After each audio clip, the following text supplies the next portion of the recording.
اس میں ہم دیکھتے ہیں کہ 32ویں آیت میں لکھا ہے ان پہلے دنوں کو یاد کرو، ان پہلے دنوں کو۔ ایسا ہی لگتا ہے کہ جیسے ہمیں یہ کہا گیا ہے کہ اپنے پہلے دنوں کو یاد کرو۔ جیسے ہم اپنی زندگی کے بارے جانتے ہیں کہ ہماری زندگی پہلے کیسی تھی، اب کیسی ہے، اور جب خداوند یسوع مسیح سے دور تھے اس وقت کیسی تھی، اب یسوع مسیح کے قریب آ چکے ہیں، اب نئی زندگی کیسی ہے۔ یعنی کہ یہاں خدا کا بندہ بیان کر رہا ہے کہ ان پہلے دنوں کو یاد کرو۔ یاد رکھیں کہ یہاں پر ابتدائی کلیسیا کا ذکر ہے جب انہوں نے خداوند یسوع مسیح کو قبول کیا۔ یعنی کہ پہلی کلیسیائیں جو تھیں، جو بنیادی کلیسیائیں تھیں، جو مکاشفہ کی کتاب میں 7 کلیسیاؤں کا ذکر ہے، تو یہاں عبرانی لوگ، کیونکہ عبرانیوں کے نام خط ہے، اور ان کو مخاطب کیا گیا، اور اس وقت جب یہ یسوع مسیح کو قبول کرتے ہیں، یسوع مسیح کو مان لیتے ہیں، تو ان کو یہ کہا گیا ہے کہ پہلے دنوں کو یاد کریں۔ یعنی کہ جب ہم خدا سے دور ہوتے ہیں تو اس وقت ہماری حالت کیسی ہوتی ہے، ہمارے خیالات کیسے ہوتے ہیں، ہماری سوچیں کیسی ہوتی ہیں، اور ہماری دھڑکنوں میں کیا ہوتا ہے جب ہم خدا سے دور ہوتے ہیں، اور جب ہم خدا کے قریب آ جاتے ہیں تو اس وقت ہماری حالت کیسی ہوتی ہے، ہمارے خیالات کیسے ہوتے ہیں، ہماری سوچیں کیسی ہوتی ہیں، ہمارے ذہن کے وسوسے، دل کے وسوسے کیسے ہوتے ہیں۔ تو یہاں پر ہم دیکھتے ہیں کہ ان پہلے دنوں کو یاد کرو کہ تم نے منور ہونے کے بعد دکھوں کی بڑی خخیر اٹھائی۔ یعنی کہ یہاں پر ہم دیکھتے ہیں کہ تم نے منور ہونے کے بعد، یعنی کہ روشن ہونے کے بعد، روشنی حاصل کرنے کے بعد، مسیح کو قبول کرنے کے بعد، کیونکہ یسوع مسیح نور ہے، اور جب ہم اس کو قبول کر لیتے ہیں تو ہم منور ہو جاتے ہیں۔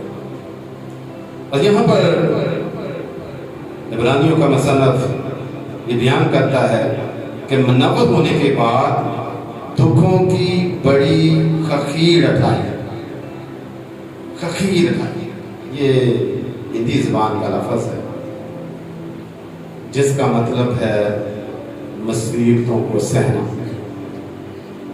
اور رومن کیتھولک ترجمے میں اس کا مطلب ہے جنگوں اور لڑائیوں کا برداشت کرنا۔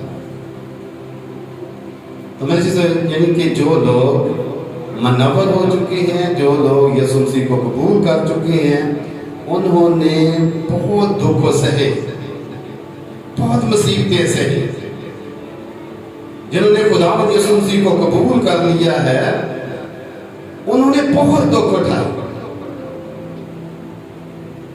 یعنی کہ مسیحیت کا آغاز دکھوں سے ہی ہوا، اور مسیحی مذہب کو دباتے رہے، ہٹاتے رہے، روکتے رہے، لیکن یوں اس کو روکا گیا، یہ پھیلتا گیا۔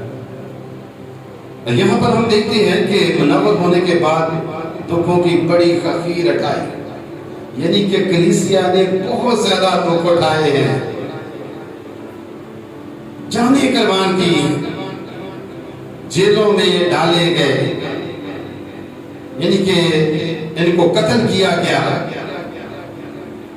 سار کو دان سے جدا کیا گیا، بہت زیادہ انہوں نے، کلیسیا نے دکھوں کو سہا اور برداشت کیا۔ اور ان دنوں کو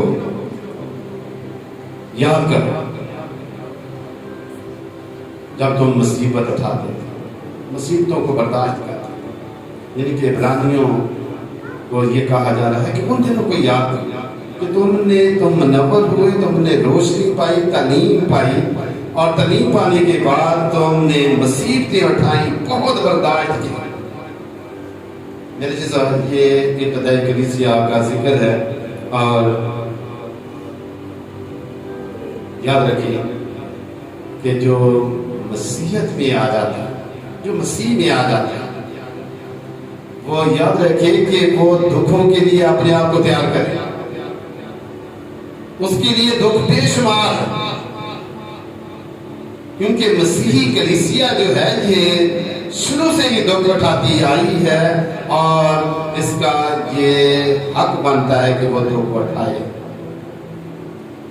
میرے جیسا پہلے ہم سیکھ چکے ہیں کہ سب قومیں میرے نام کے باعث ہم سے عداوت رکھیں، یعنی کہ جب خدا یسوع مسیح نے یہ کہہ دیا ہے کہ سب قومیں عداوت رکھیں گے، عداوت رکھنے مخالفت کریں گے، دکھ دیں گے، ستائیں گے، اور خدا یسوع مسیح نے یہ بھی کہا ہے کہ جس روز تم ناحق ستائے جاؤ، لان تان اٹھاؤ، تو اس دن خوشی منانا اور تم مبارک ہو۔ ابتدائی کلیسیا دکھ اٹھاتی ہے، اور اب ہم جو اس کی کلیسیا ہیں، ہم جو اس کا بدن ہے، ہم نے ان کو بھی یاد کرنا ان کو بھی یاد کرنا ہے کہ انہوں نے کس طرح دکھ اٹھائے۔ کیا ہم ان دکھوں میں شریک ہو سکتے ہیں؟ کیا ہم خود دکھ اٹھا سکتے ہیں؟ میرے جیسا کلام مقدس میں ہم دیکھتے ہیں کہ جو آخر تک برداشت کرے گا وہ نجات پائے گا، یعنی کہ ہم خداوند یسوع مسیح کو قبول کر چکے ہیں، اس کا بدن بن چکے ہیں، اور ہم روشن ہو چکے ہیں، منور ہو چکے ہیں، اور ہم اس کا نور بن چکے ہیں، تو ہمارے لیے بھی دکھ اسی طرح جس طرح ابتدائی کلیسیوں نے دکھ اٹھایا، ہم نے بھی دکھ اٹھانا۔ جس طرح خداوند یسوع مسیح پطرس کو کہتے ہیں کہ اپنی خودی کا انکار کر، اپنی صلیب اٹھا اور میرے پیچھے چل۔ میرے جیسو ہمارا یہ حق بنتا ہے کہ ہم یسوع مسیح کی پیروی کریں، اس کے پیچھے چلیں اور دکھ اٹھائیں، صلیب اٹھائیں۔ پہلی کلیسیاں نے اسی طرح دکھ اٹھائے، تو مصیبتیں برداشت کی، اور اب بھی کلیسیا کا وہی کام ہے کہ وہ یسوع مسیح کی خاطر دکھ اٹھائے اور دکھوں مصیبتوں کو برداشت کرے۔ اسی طرح کلام مقدس میں ہم دیکھتے ہیں کچھ تو یوں کہ لان تان اور مصیبت کے باعث تمہارا تماشا بنا۔ میرے جیسے کچھ لوگوں کا لان تان اٹھانے پر تماشا بنا۔ یاد رکھیں کہ لوگ مسیحیت کا تماشا اڑاتے رہے ہیں، رات بھی ایسا ہی ہوگا، یعنی کہ اس کو کچھ بھی نہیں سمجھا جاتا، اس کو حقیر سمجھا جاتا ہے، تماشا کر رہے ہیں، مسیحیوں کا تماشا اڑایا جا رہا ہے۔ بائبل مقدس میں ہم دیکھتے ہیں کہ سمسون جو بہت بڑا بہادر تھا، دلیر تھا، سورما تھا، جنگی مرد تھا، اور کئی بار اس نے فلسطینیوں کو ہزاروں کی تعداد میں مارا۔ آخرکار ایک عورت کے بہکاوے میں آ کر اس نے اپنی طاقت کا راج بتا دیا، اور اس کی طاقت کا راج جو تھا اس کے سر کے بالوں میں تھا، اور اس کے بال کاٹے گئے، اس کی طاقت ختم ہو گئی، اور جو روح القدس میں نازل ہوتا تھا وہ اس سے جدا ہو گیا۔ اور کلام مقدس میں ہم دیکھتے ہیں کہ سمسون کا بھی تماشا اڑایا گیا، اور جب سمسون کا تماشا اڑایا جا رہا تھا تو سمسون دعا کرتا ہے کہ خدا مجھے دوبارہ عطا کر۔ یعنی کہ ہم نے دعا کرنی ہے، ہمارا اگر تماشا اڑایا جاتا ہے تو ہم نے دعا کرنی ہے تاکہ خدا ہمیں برداشت کرنے کا روح بخشے، ہم برداشت کریں۔ میرے چیزوں روم کے بارے ایک کتاب ہے جس میں کتاب کا نام ہے روم چل رہا تھا، تو اس میں مسیحیوں کو قتل کیا جاتا تھا اور یہ کہا جاتا تھا کہ میں خدا ہوں۔ رومی بادشاہ کہتا تھا کہ مجھے خدا کہا جائے اور یسوع کا انکار کیا جائے۔ میرے جیسے لوگ جو ہیں وہ یسوع کا انکار نہیں کرتے، سر قلم کرا لیتے ہیں لیکن یسوع کا انکار نہیں کرتے۔ میرے جیسے لوگ جو رومی بادشاہ تھا لوگوں کو جمع کرتا اور اس تماشے کو لوگوں کو دکھاتا، لیکن جو یسوع کے لوگ ہیں وہ ایمان میں مضبوط رہتے ہیں، جانوں کو قربان کرتے ہیں اور ایمان میں مضبوط رہتے ہیں۔ اس طرح کلام مقدس میں لکھا، چنانچہ تم نے قیدیوں کی ہمدردی بھی کی اور اپنے مال کا لٹ جانا بھی خوشی سے منظور کیا۔ میرے عزیزو،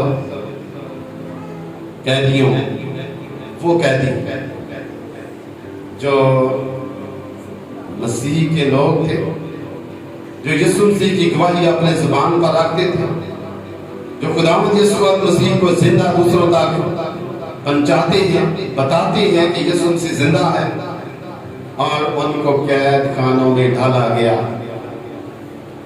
یاد رکھیں کہ یوحنا رسول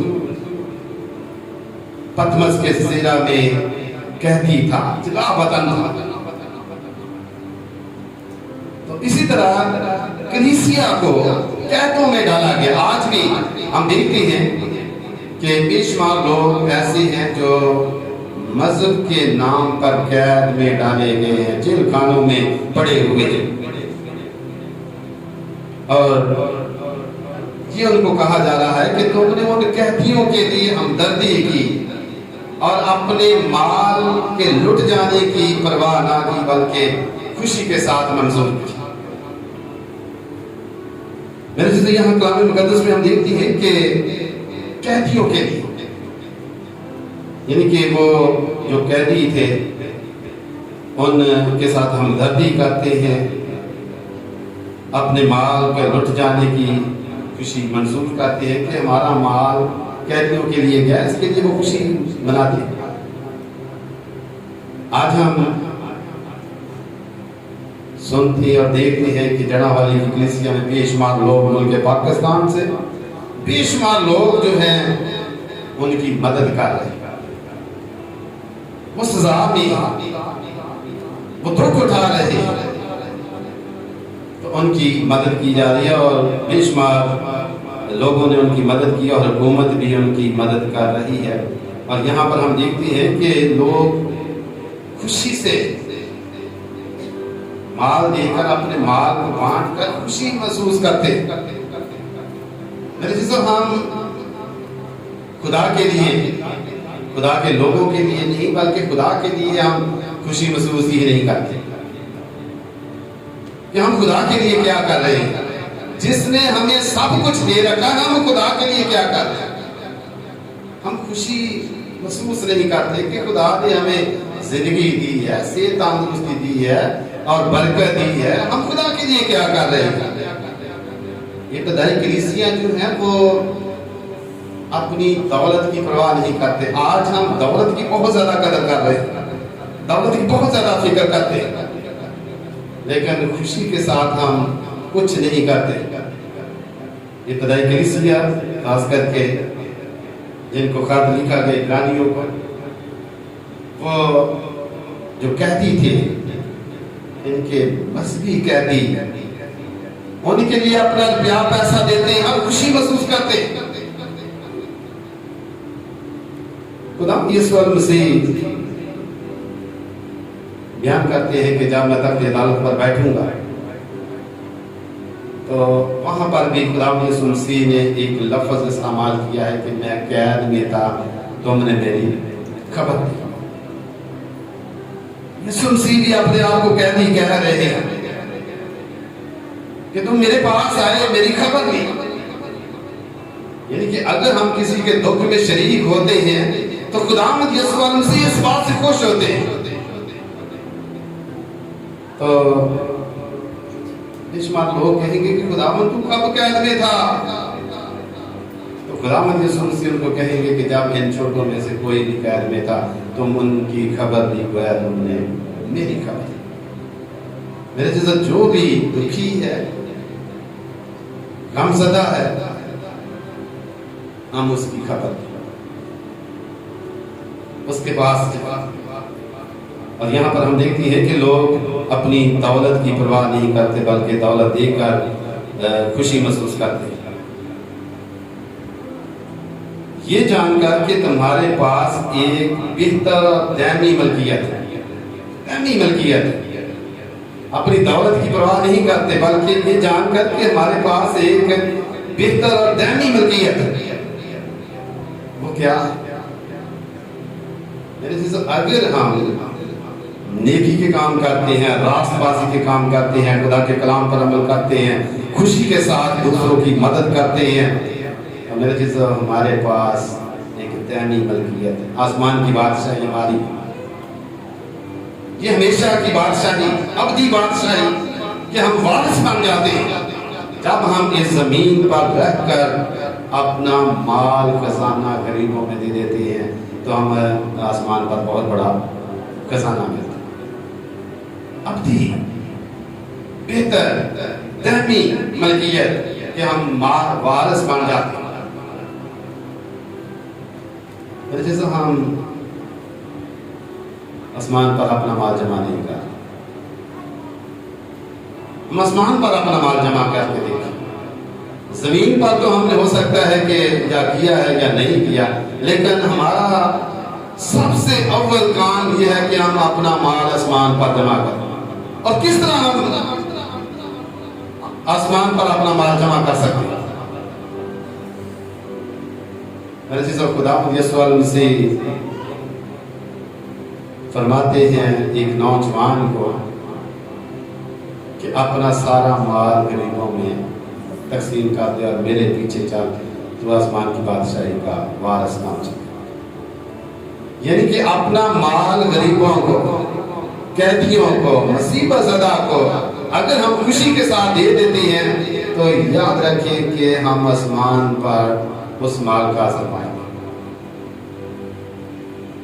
اس طرح کلام مقدس میں ہم دیکھتے ہیں کہ بس اپنی دلیری کو ہاتھ سے نہ دو، اس لیے کہ اس کا بڑا اجر ہے، کیونکہ تمہیں صبر کرنا ضرور ہے کہ خدا کی مرضی پوری کر کے وعدہ کی ہوئی چیزیں حاصل کریں.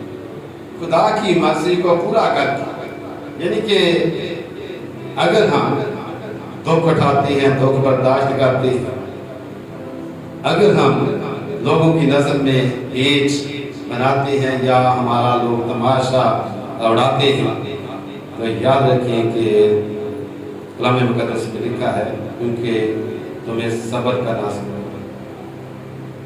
صبر، برداشت جو ہمارے اندر نہیں ہوتا.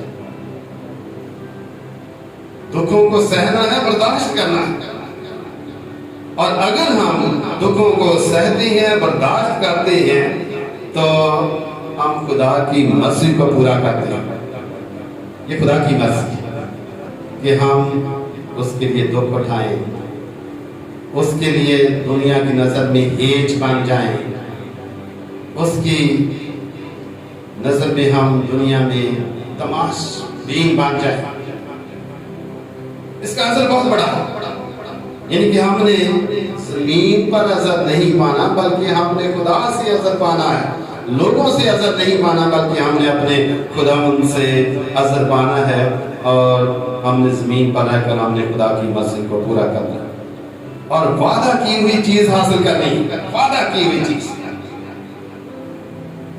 اگر ہم زمین پر خدا کی خاطر ہاتھ کھولتے ہیں، دل کھولتے ہیں، قیدیوں، دکھیوں، بیماروں، لاچاروں کی مدد کرتے ہیں تو ہم زمین پر خدا کی مرضی کو پورا کرتے ہیں اور پھر ہم وعدے کے فرزند بن جاتے ہیں. پھر ہم وعدہ کی ہوئی چیزیں حاصل کر سکتے ہیں.